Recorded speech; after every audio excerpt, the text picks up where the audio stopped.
दोस्तों जिबूटी यूं तो एक अफ्रीकन देश है, लेकिन यहाँ पर दुनिया की बड़ी बड़ी पावर्स को काफी इंटरेस्ट है। जी हाँ, जिस वजह से सऊदी अरब से लेकर अमेरिका और चीन जैसी महाशक्तियों ने यहाँ पर भी अपने मिलिट्री बेसेस बनाए हुए हैं। भारत और रूस भी यहाँ पर अपने मिलिट्री बेस सेटअप करने की तैयारी में लगे हैं। लेकिन आखिर क्यों?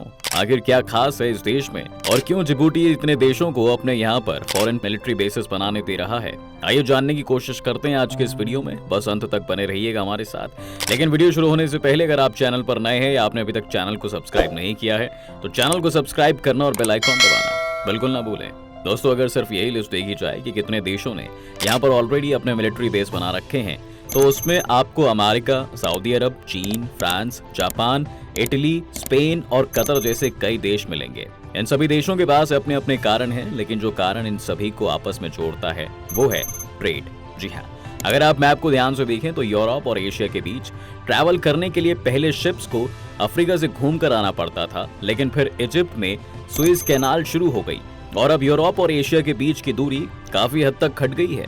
सुएज कैनाल से आगे बढ़ते हुए एशिया तक आने के लिए आपको जिबूटी और यमन के बीच बैब एल मंडब स्ट्रेट से गुजरना पड़ेगा। स्ट्रेट समंदर के अंदर से नैरो पासिंग को कहा जाता है। जी हाँ, इस रूट का बहुत महत्व इसलिए भी है क्योंकि इसके ऊपर पूरा मिडिल ईस्ट है, जहां दुनिया के 50% ऑयल रिजर्व्स हैं और 40% नेचुरल गैस रिजर्व्स हैं जो यहां से यूरोप तक सप्लाई किए जाते हैं। अगर आप सऊदी अरब को देखें तो उनके ईस्ट में ईरान है और ईरान और सऊदी के बीच में स्ट्रेट ऑफ हॉर्मज है। ये दोनों ही देश एक दूसरे के दुश्मन माने जाते हैं, इसलिए सऊदी को हमेशा से ही ये डर रहता था कि कहीं ईरान किसी दिन स्ट्रेट ऑफ हॉर्मज को ब्लॉक न कर दे, क्योंकि इससे उनका ट्रेड रुक जाएगा और उनकी इकोनॉमी को काफी नुकसान होगा।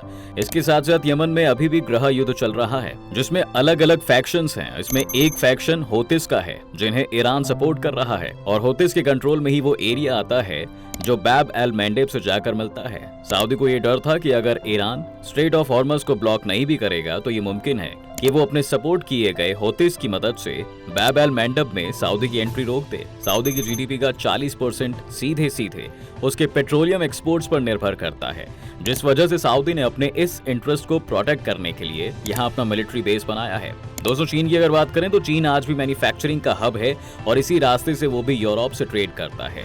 न सिर्फ चीन के गुड्स यहाँ से यूरोप जाते हैं पर यूरोप से भी काफी चीजें चीन में डिलीवर होती हैं और इसे प्रोडक्ट करने के लिए चीन ने भी यहाँ एक बेस बना लिया है।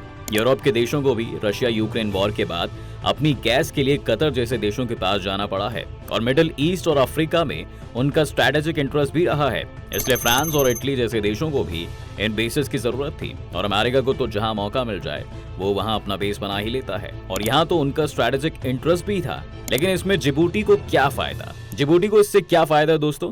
और जिबूटी के अलावा किसी और अफ्रीकन देश में क्यों इस तरह के बेसिस नहीं बनाए गए? इन दोनों ही सवालों का जवाब एक ही बात में छिपा हुआ है और वो है अफ्रीकन देशों की कॉन्फ्लिक्ट्स। अफ्रीका के कई देश आपस में अभी भी युद्ध छेड़ देते हैं, हालांकि वो न्यूज नहीं बनती, लेकिन इथियोपिया जैसे देश के अपने पड़ोसियों से बहुत से कॉन्फ्लिक्ट चल रहे हैं। रही बात सोमालिया की तो सोमालिया में सरकार काफी कमजोर है और उनके नेवल वाटर्स पर सोमाली पायरेट्स का कब्जा है, जिनके बारे में आपने कभी न कभी जरूर सुना ही होगा क्योंकि दुनिया का 50% ट्रेड इसी रूट से होता है और इसलिए पायरेट्स के लिए भी ये जगह बहुत लुभावनी है। इसके बाद सिर्फ जिबूटी ही बचता है दोस्तों, जो कुछ हद तक स्टेबल है, हालांकि आप उसे डेमोक्रेसी नहीं कह सकते क्योंकि वहां के राष्ट्रपति 1999 से सत्ता के बने हुए हैं और इलेक्शंस में भी वहां काफी फ्रॉड नोट किया गया है। लेकिन अपनी डिक्टेटरशिप को मेंटेन करने का सबसे आसान रास्ता भी यही है कि बाकी फॉरेन पावर्स को अपने देश में इन्वाइट कर लें। वैसे दोस्तों जिबूटी में आज इतने सारे फॉरेन मिलिट्री बेस हैं कि कोई भी दूसरा देश जिबूटी पर कभी हमला नहीं करेगा, जिससे कि वो खुद को वॉर से इम्यून करते हैं। और दूसरी चीज ये है कि क्योंकि वो चीन और अमेरिका जैसे दो दुश्मन महाशक्तियों को एक साथ होस्ट कर रहे हैं, इसलिए उन्हें एक डिप्लोमेटिक लेवरेज भी मिल जाती है। जिबूटी के लिए ये बेस्ट अरेंजमेंट है और इससे सभी साइड्स खुश हैं क्योंकि किसी का भी नुकसान नहीं हो रहा है। ये वैसे ही न्यूट्रल पोजीशन है जैसी स्विट्जरलैंड ने दूसरे विश्व युद्ध के दौरान ली थी, जिसमें से किसी भी ग्रुप की साइड नहीं थी, लेकिन नाजीज का भी सोना वो अपने यहाँ रख रहे थे और बाकी अलाइड नेशंस के असेट्स भी। वैसे इन सभी देशों का यहाँ होना एक तरह से अच्छी चीज भी है क्योंकि ये लोकेशन इतनी ज्यादा स्ट्रैटेजिक है कि इसे किसी एक देश के सहारे छोड़ना काफी खतरनाक हो सकता है। अगर ये बेस सिर्फ अमेरिका के कंट्रोल में होता तो वो कभी भी चीन को ट्रेड करने से रोक सकता था और यही चीज इसके उलट केस में भी होती है। इसलिए जरूरी है कि सभी पावर्स यहाँ पर हो और एक बैलेंस बना रहे।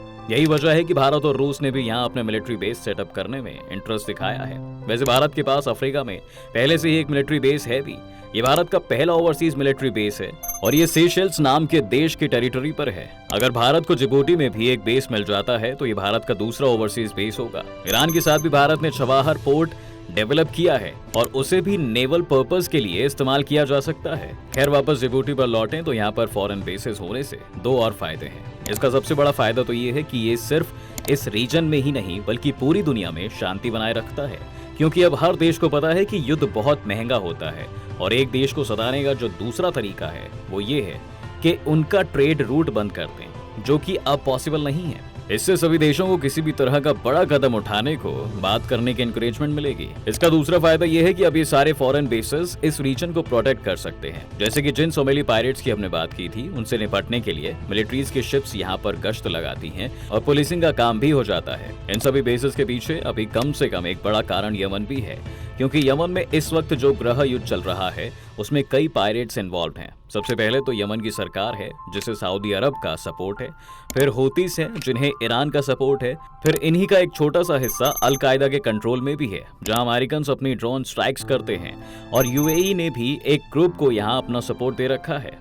ईरान के हूतीस के खिलाफ लड़ने के लिए बार बार सऊदी अरब भी यहाँ पर एयर स्ट्राइक्स करता है, लेकिन इन एयर स्ट्राइक्स के पीछे इनडायरेक्टली अमेरिका और इजराइल का भी हाथ है, जो कि ईरान के इन्फ्लुएंस को यहाँ पर कम करना चाहते हैं और इसलिए सऊदी अरब को वो लगातार हथियार बेचते रहते हैं, जबकि उन्हें पता है कि ये हथियार वो यमन में इस्तेमाल करेंगे, जहां अपनी आपसी लड़ाई की वजह से वो रोज यमन के आम नागरिकों के घर उजाड़ रहे हैं और उन्होंने एक इतनी बड़ी रेफ्यूजी क्राइसिस खड़ी कर दी है। यही आज की पॉलिटिक्स है, जहां पॉलिटिकल स्कोर सेटल करने के लिए और एक दूसरे को दबाकर रखने के लिए लोगों की जान की परवाह नहीं की जाती और जिन देशों के पास थोड़े बहुत रिसोर्सेज क्या आ गए वो दूसरे देशों को शतरंज का बोर्ड समझने लगे हैं।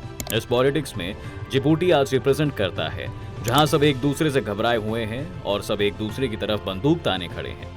खैर, भारत के यहाँ ऐड होने से हमें भी चीन के खिलाफ एक एज मिलेगा, क्योंकि चीन का ये पहला ओवरसीज मिलिट्री बेस है और हम लगातार उन्हें फॉलो करते हुए उनके एक्शंस को कंटेन करने की कोशिश में लगे हुए हैं। हमें ये नहीं भूलना चाहिए कि भारत के खिलाफ चीन ने अपनी स्ट्रिंग्स ऑफ पर्ल्स की रणनीति भी अपना रखी है, जहां वो श्रीलंका से लेकर पाकिस्तान के ग्वादर पोर्ट पर अपना कब्जा करके भारत को समंदर में घेरने के प्रयास में लगा हुआ है। तो क्या जिबूटी भारत और चीन के रिश्तों में एक नई डायमेंशन ऐड करेगा? कहना मुश्किल है, लेकिन आप इस बारे में क्या सोचते हैं हमें कमेंट सेक्शन में अपनी राय जरूर बताइएगा। उम्मीद है कि आपको आज की इस वीडियो में काफी कुछ नया मिला होगा।